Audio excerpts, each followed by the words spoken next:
Parte 1. El mensaje que nadie entendió. Dicen que la última vez que alguien vio a Laura Ortega fue un lunes por la mañana en la parada del autobús frente a la escuela donde trabajaba. Llevaba una bufanda gris, el cabello suelto y una expresión distraída, como si estuviera en otro mundo. Sus compañeras la esperaron todo el día, pero nunca llegó. Cuando su madre intentó llamarla, el teléfono sonó una sola vez y se apagó.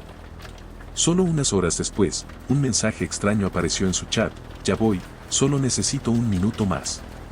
Nadie entendió a qué se refería. La policía tardó más de lo normal en reaccionar.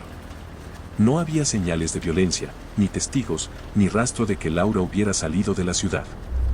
Su coche, un sedán azul viejo, fue hallado estacionado frente a una pequeña tienda, con las llaves aún puestas. En el asiento del copiloto había una fotografía familiar rota justo por la mitad. Faltaba su rostro. Los agentes no lo consideraron relevante, pero para su madre, ese detalle fue el primer aviso de que algo no estaba bien. Durante las primeras horas, los rumores corrieron rápido. Algunos decían que Laura había discutido con su exnovio el fin de semana anterior. Otros afirmaban haberla visto en la carretera rumbo al lago. Pero ninguna versión coincidía del todo. Lo único cierto era que Laura había desaparecido sin dejar una sola pista clara. En un pueblo como San Rafael, donde todos se conocen, eso era casi imposible. Lo más inquietante vino 3 días después, cuando la familia de Laura accedió a su cuenta de correo. Entre los mensajes archivados había uno sin remitente, enviado la noche anterior a su desaparición.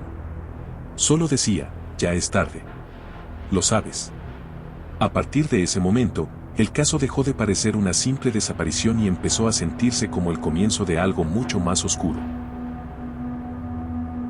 El fotógrafo y el silencio del pueblo. El primer nombre que surgió en la investigación fue el de Mauricio Vega, un fotógrafo local de carácter impredecible y mirada siempre perdida. Había sido pareja de Laura 2 años antes, pero su relación terminó mal, con denuncias de acoso y llamadas extrañas a medianoche. Cuando la policía tocó a su puerta, lo encontraron en su estudio, rodeado de retratos en blanco y negro. En todos los rostros parecía haber algo roto, una tristeza que no se podía fingir. Yo no sé nada de ella, dijo, sin apartar la vista de una foto sobre la mesa. Era Laura. Sonriente. Viva. El detective Esteban Gálvez revisó cada rincón del lugar. Las paredes estaban cubiertas de fotografías numeradas con cinta adhesiva, como si formaran parte de una investigación paralela. En un rincón, encontraron una cámara Polaroid con el carrete vacío y una nota escrita a mano: no todas las imágenes se revelan a la luz. Nadie entendió el significado, pero Gálvez se llevó la cámara como evidencia. Mauricio no opuso resistencia, ni siquiera preguntó por qué. Parecía saberlo. El pueblo, mientras tanto, se volvió un hervidero de susurros. Las redes locales se llenaron de teorías, testimonios y falsas pistas. Un tendero afirmó haber visto a Laura entrando a un coche negro sin placas. Una vecina juró haber escuchado gritos en la madrugada. Y aunque todo apuntaba a Mauricio, algo en la historia no encajaba del todo. La madre de Laura insistía en que su hija le había hablado de alguien más. Alguien que no era su exnovio. Alguien que sabía demasiado. Cuando los forenses analizaron el celular de Laura, encontraron una serie de grabaciones de voz nunca enviadas. En una de ellas, su voz sonaba entrecortada, casi susurrando: no es Mauricio. Es otro. Pero si digo su nombre, no vuelvo. Ese audio cambió todo. La sospecha dejó de ser una sola persona y se convirtió en una sombra que parecía envolver a todo el pueblo. La noche del 14 de noviembre. Esa noche el viento soplaba con un sonido áspero, como si algo rozara las ramas del bosque detrás del pueblo. Eran las 9:27 cuando la cámara de seguridad de una gasolinera captó a Laura por última vez. Bajó de su coche, observó hacia la carretera y esperó. No parecía asustada. Más bien, parecía concentrada. 3 minutos después, un auto negro se detuvo frente a ella. Laura se acercó, pronunció algo que no se escucha en la grabación y subió al asiento del copiloto. El vehículo se perdió entre las sombras del camino. La grabación se detuvo justo cuando comenzó la lluvia. El video se filtró a los medios y, en menos de un día, el caso se convirtió en una tormenta nacional. Todos querían saber quién conducía ese coche, pero la matrícula no aparecía en ningún registro. Lo más extraño fue que la cámara grabó un reflejo fugaz en el parabrisas del vehículo, un rostro masculino, apenas visible, con una cicatriz en la mejilla. Ningún testigo reconoció esa cara, y la policía no tenía registro de nadie con esas características. El misterio crecía como una herida abierta. Mientras tanto, el detective Gálvez comenzó a recibir llamadas anónimas. Voz distorsionada, tono tranquilo. Dejen de buscar en el bosque, decía la primera. Ella nunca salió del pueblo. Al principio pensaron que era una broma, pero las llamadas se repitieron durante 3 noches seguidas, siempre a la misma hora, 2:47 de la madrugada. En la tercera, la voz agregó algo más: ustedes no entienden. Ella sabía. Al día siguiente, Gálvez fue al bosque de San Rafael acompañado por 2 agentes. No encontraron rastro alguno, excepto un pañuelo gris colgado en una rama, empapado por la lluvia. Tenía bordadas las iniciales LO. El detective lo guardó en una bolsa de evidencia sin decir palabra. Esa noche, escribió en su informe: si ese bosque hablara, nadie volvería a dormir en San Rafael. La cámara oculta. Al abrir el estudio de Mauricio, el ambiente se sentía extraño, como si cada objeto hubiera sido colocado con un propósito silencioso. Las paredes estaban cubiertas de fotografías antiguas y recientes, todas con Laura en diferentes escenarios. Lo más inquietante no eran las fotos, sino la disposición. Algunas formaban un patrón que parecía un mapa, otras señalaban fechas y lugares específicos. Gálvez retrocedió un paso, consciente de que aquello no era solo obsesión, sino planificación. En una esquina, tras un biombo, encontraron una pequeña cámara Polaroid apuntando hacia el centro del estudio. El carrete estaba casi vacío, excepto por una fotografía intacta que mostraba a Laura en el instante exacto en que se giraba, con los ojos abiertos, aterrados, mientras un rostro masculino se reflejaba en el fondo. Era un reflejo borroso, pero suficiente para reconocer una cicatriz familiar. Nadie entendía cómo Mauricio podría haber capturado esa imagen sin que Laura se diera cuenta. Mientras revisaban los archivos digitales del fotógrafo, hallaron mensajes eliminados en su computadora. La mayoría eran notas crípticas: ella sabe demasiado, no debo fallar esta vez, el tiempo se acaba. Cada frase aumentaba la sensación de urgencia y peligro. Parecía que alguien estaba jugando un juego que nadie más entendía, y la única pista clara era que Laura era el centro de ese juego macabro. El descubrimiento más perturbador vino cuando encontraron un diario con entradas recientes de Laura. Alguien lo había dejado allí, cuidadosamente colocado entre los portafolios. En la última página, escrita con prisa, estaba una frase repetida: si no vuelvo, el bosque lo sabe todo. Gálvez se quedó en silencio, comprendiendo que el caso había escalado mucho más allá de un simple secuestro. Ahora se trataba de algo que podía consumir a cualquiera que intentara buscar la verdad. Los testigos del lago. El lago de San Rafael siempre tuvo fama de tranquilo, pero la noche de la desaparición de Laura, varios vecinos aseguraron haber visto luces extrañas reflejadas en el agua. Una niña de 8 años declaró que vio a una mujer con el mismo vestido que Laura caminar hacia el bosque, seguida por un hombre con abrigo oscuro. Su madre pensó que era imaginación infantil, pero la precisión con la que describió la escena hizo que la policía comenzara a prestar atención. Cada palabra de la niña parecía un eco del misterio que envolvía al pueblo.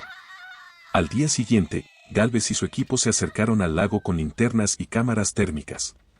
No encontraron rastros físicos de Laura, pero hallaron algo que no esperaban: huellas frescas de botas pesadas que desaparecían misteriosamente en la orilla del agua, como si alguien hubiera sido levantado en el aire. Cada paso estaba marcado con barro y hojas aplastadas, pero no había señal de regreso. Era un patrón imposible de ignorar y que hacía más real el temor del pueblo. Durante la revisión del área, un pescador retirado aseguró haber escuchado susurros provenientes del bosque, palabras incomprensibles que se repetían una y otra vez.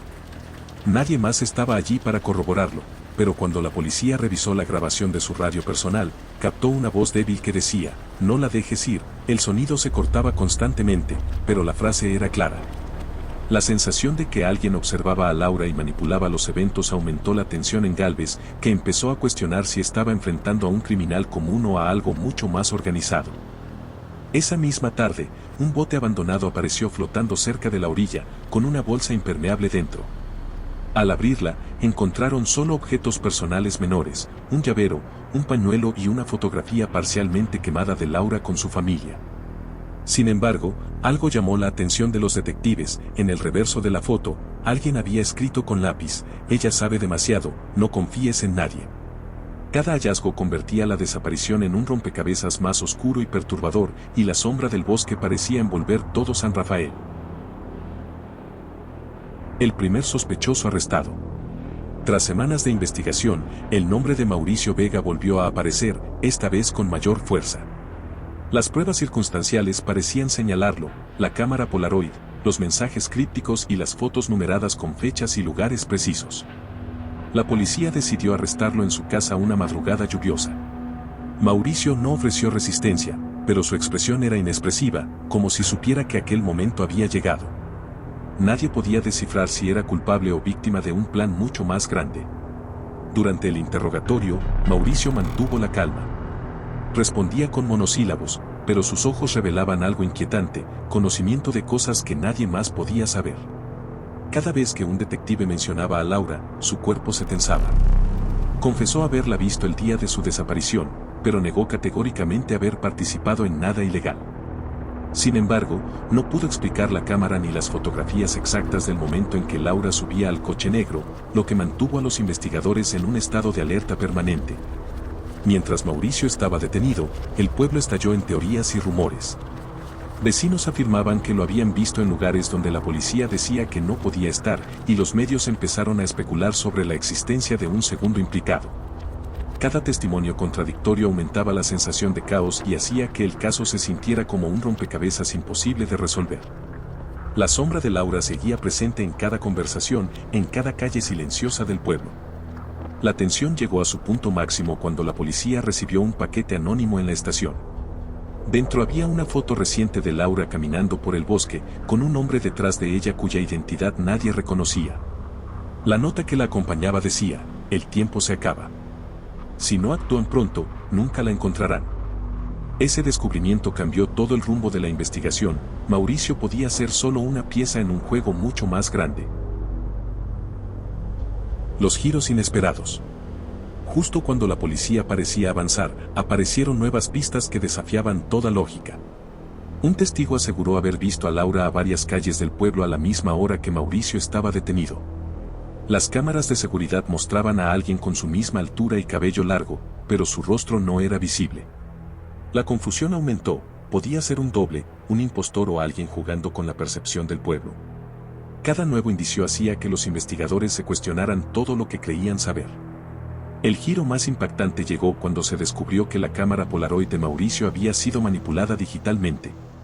Alguien había alterado las fechas de las fotografías y borrado rastros clave de metadatos. Esto significaba que Mauricio podría haber sido incriminado sin ser culpable. La posibilidad de un tercero, alguien meticulosamente planeando cada movimiento, convirtió el caso en un laberinto imposible de descifrar. La paranoia se instaló en el equipo de investigación, incluso Gálvez empezó a desconfiar de los propios colegas. Mientras tanto, la familia de Laura recibió un mensaje anónimo vía correo electrónico, un archivo de audio con su voz, claramente grabada la noche de la desaparición. No confíes en él, no confíes en nadie, repetía la grabación entre sollozos. Era suficiente para hacer que su madre temblara y para que los detectives comprendieran que Laura no solo había desaparecido, sino que estaba siendo observada por alguien que conocía cada detalle de su vida. El temor dejó de ser abstracto, ahora era tangible, palpable. Para empeorar la situación, un periodista que investigaba el caso por su cuenta encontró algo inquietante en los archivos municipales: un registro de llamadas de Laura con un número desconocido semanas antes de desaparecer. El número pertenecía a un teléfono desechable, imposible de rastrear. Nadie sabía quién estaba al otro lado, pero todo apuntaba a que Laura había tratado de advertir algo antes de ser secuestrada. Cada descubrimiento abría más preguntas que respuestas, dejando a todos atrapados en un misterio que parecía no tener fin. Una semana después del arresto de Mauricio, los investigadores recibieron información de un informante anónimo que cambió el rumbo de la investigación. Se trataba de Ramiro Salas, un hombre desconocido para la policía y los vecinos, cuya presencia parecía siempre inadvertida. Según el informante, Ramiro había sido visto siguiendo a Laura semanas antes de su desaparición, observando cada movimiento de la joven con extrema atención. Los registros de cámaras no lo mostraban claramente, pero su figura oscura aparecía en lugares clave, siempre a distancia. Gálvez decidió interrogar a Ramiro. El hombre no mostró miedo, solo una calma inquietante. Su explicación era vaga, casi filosófica, solo quería protegerla, no quería que cometiera un error. Cada frase parecía más un acertijo que una defensa. Sin embargo, su conexión con Laura quedó en evidencia cuando encontraron un cuaderno en su apartamento con anotaciones sobre sus rutinas, horarios y conversaciones. Todo estaba documentado al detalle, como si Ramiro hubiera seguido cada paso de Laura durante semanas. Lo más escalofriante apareció al revisar la última entrada del cuaderno, un mapa del bosque con marcas exactas de donde se creía que Laura había sido vista. Al lado, una nota escrita a mano decía: si alguien descubre este lugar, todo se perderá para siempre. Gálvez comprendió que Laura estaba atrapada en un juego mucho más grande que cualquier secuestro común. La lógica de los criminales se volvía más retorcida y el miedo a que hubiera más cómplices se apoderó del equipo. Para aumentar el terror, un mensaje anónimo llegó esa misma noche a la estación, una fotografía tomada desde el bosque, con Laura caminando hacia un claro, acompañada de un hombre cuya identidad era imposible de determinar. La leyenda de la foto decía: no confíes en él, ni en nadie. Cada nueva pista confirmaba que la desaparición no era el fin, sino el inicio de una red de secretos que amenazaba con consumir a todos los que intentaran descubrir la verdad. Mientras la investigación avanzaba, Gálvez descubrió algo que nadie esperaba: Mauricio y Ramiro habían coincidido en varias exposiciones de fotografía locales meses antes de la desaparición de Laura. Al principio parecía casual, pero al revisar correos y mensajes, encontraron conversaciones entre ambos sobre documentar a alguien especial y proteger el secreto a toda costa. De pronto, lo que parecía un secuestro individual comenzaba a mostrar la sombra de una planificación conjunta, meticulosamente coordinada. El descubrimiento sacudió a la policía. Cada foto de Laura que Mauricio tenía ahora cobraba un nuevo significado. Ramiro estaba involucrado, y todo indicaba que ambos conocían los movimientos de la joven mucho antes de que desapareciera. La combinación de sus habilidades, la vigilancia de Ramiro y la documentación de Mauricio, formaba un plan escalofriantemente preciso. Cada paso, cada llamada, cada mensaje de Laura eliminado previamente, parecía haber sido previsto. Esa noche, Gálvez decidió revisar nuevamente las grabaciones de cámaras de tránsito del pueblo. Allí apareció un detalle inquietante: un auto negro sin placas, el mismo de la noche de la desaparición, pasando frente a la casa de Mauricio y, minutos después, frente a la vivienda de Ramiro. La sincronización era perfecta. Nadie podía negar que los dos hombres estaban trabajando juntos. La sensación de que Laura estaba atrapada en manos de un dúo calculador llenó a Gálvez de urgencia y temor. Para empeorar la tensión, un nuevo mensaje llegó a la estación, esta vez con un video. Mostraba un bosque oscuro, hojas secas crujientes bajo los pies, y a Laura corriendo, mirando constantemente hacia atrás. La voz de alguien, distorsionada, decía: si intentan buscarla, todo se perderá. La imagen se cortó abruptamente. Cada pista confirmaba que Mauricio y Ramiro no actuaban solos, el misterio se volvía más complejo, más escalofriante, y la audiencia del pueblo sentía que cualquier movimiento podía ser fatal. El enfrentamiento final. Después de semanas de rastreo, Gálvez logró ubicar el escondite de Ramiro en las afueras del bosque de San Rafael. Era una cabaña antigua, cubierta de yedra, casi invisible desde la carretera. La noche era oscura, y la lluvia caía con fuerza, golpeando los techos de zinc y formando charcos que reflejaban la luz de las linternas. Cada paso hacía crujir las hojas secas y el aire olía a tierra mojada y madera vieja. Gálvez sabía que esta podría ser la última oportunidad de encontrar a Laura con vida.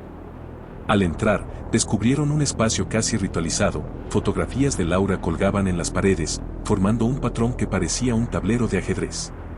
En el centro, sobre una mesa, estaba la cámara Polaroid de Mauricio, junto a un carrete parcialmente revelado que mostraba imágenes recientes de Laura, algunas temblorosas, otras capturando el miedo en sus ojos.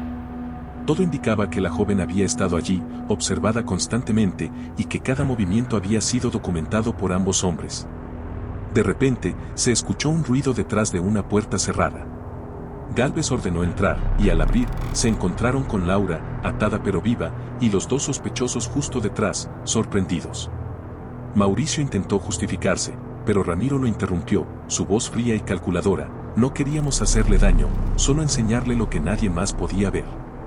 La confusión y la tensión llenaron la habitación, los agentes se mantuvieron firmes, pero la sensación de peligro era palpable. El enfrentamiento duró minutos que parecieron eternos. Cada gesto, cada palabra estaba cargada de amenaza. Finalmente, Gálvez logró que ambos hombres soltaran las excusas y liberaran a Laura.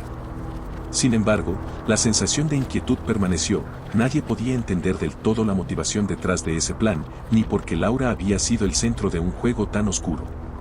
Cuando salió al aire libre, la lluvia lavaba su rostro, pero sus ojos seguían mostrando el miedo de quien sabe que alguien siempre la observó. Las consecuencias del caso. Tras la liberación de Laura, San Rafael no volvió a ser el mismo. La noticia se difundió rápidamente, diarios, noticieros y redes sociales comentaban cada detalle del caso. Vecinos que antes ignoraban rumores ahora miraban con desconfianza a cualquier extraño que caminara por las calles. El miedo se convirtió en un recordatorio constante de que incluso en los lugares más tranquilos, la oscuridad puede acechar detrás de la normalidad. Mauricio y Ramiro fueron arrestados nuevamente, esta vez con pruebas más sólidas que demostraban su planificación y manipulación psicológica. Sin embargo, los abogados insistieron en que la psicología del caso complicaba las sentencias, ambos habían actuado de manera meticulosa, dejando pocas pruebas físicas y manipulando cada testigo. La discusión legal se volvió un espectáculo mediático, y cada audiencia aumentaba la tensión entre quienes querían justicia y los que buscaban entender la mente de los culpables. Laura, por su parte, enfrentaba un trauma que ningún reportaje podría retratar. Sus entrevistas públicas eran cortas y medidas, pero cada palabra dejaba entrever el miedo que aún la acompañaba. Los psicólogos que la atendieron señalaron que su recuperación sería larga, y que la exposición mediática podría ser tan peligrosa como el caso en sí. Mientras tanto, el bosque de San Rafael, silencioso y húmedo, parecía guardar secretos que nadie se atrevía a descubrir. Aún con los culpables bajo custodia, el misterio seguía presente. Fotografías borradas, grabaciones inéditas y mensajes anónimos sugerían que quizás había más piezas en juego, más personas involucradas o un plan aún más complejo que nadie había visto. La historia de Laura no terminaba con su liberación, la sombra del bosque, los susurros y la sensación de que alguien más observaba, mantenían vivo el misterio que había atrapado al pueblo durante semanas. El eco de San Rafael. Meses después, Laura volvió a caminar por las calles del pueblo, pero nada era igual. Cada sombra, cada árbol, cada ventana parecía observarla. La gente susurraba sobre los eventos del 14 de noviembre y la presencia de Mauricio y Ramiro. Los reportajes seguían apareciendo, pero la sensación de que algo no había terminado nunca desapareció. Laura vivía, pero la verdad completa seguía oculta entre los secretos de San Rafael. Un día, mientras revisaba viejas fotos familiares, Laura encontró una imagen que no recordaba, ella misma, en el bosque, mirando hacia atrás, con alguien detrás que parecía invisible en otras fotos del mismo carrete. Nadie más había tenido acceso a esa cámara, nadie más podría haberla tomado. El escalofrío la recorrió de pies a cabeza, alguien seguía observándola. El bosque, con su silencio y humedad, parecía guardar un eco que nadie podía romper. Los detectives, aunque satisfechos por haber liberado a Laura, también sentían que no todo había terminado. Cada archivo digital, cada mensaje anónimo que recibieron durante la investigación, sugería que la red de vigilancia y manipulación podría haber sido más grande. Incluso con los culpables arrestados, había elementos que nunca encontraron, y la sensación de que el bosque sabía más que ellos permanecía constante, como una advertencia silenciosa. Y así, cada 14 de noviembre, los vecinos aseguran escuchar un auto encenderse solo, hojas crujir bajo pies invisibles, y una voz susurrar entre los árboles: «Ya voy, solo necesito un minuto más». San Rafael nunca olvidará a Laura, ni el misterio que aún acecha en la oscuridad. La historia termina, sí, pero el eco de lo ocurrido sigue vivo, recordando que algunos secretos nunca deberían ser descubiertos.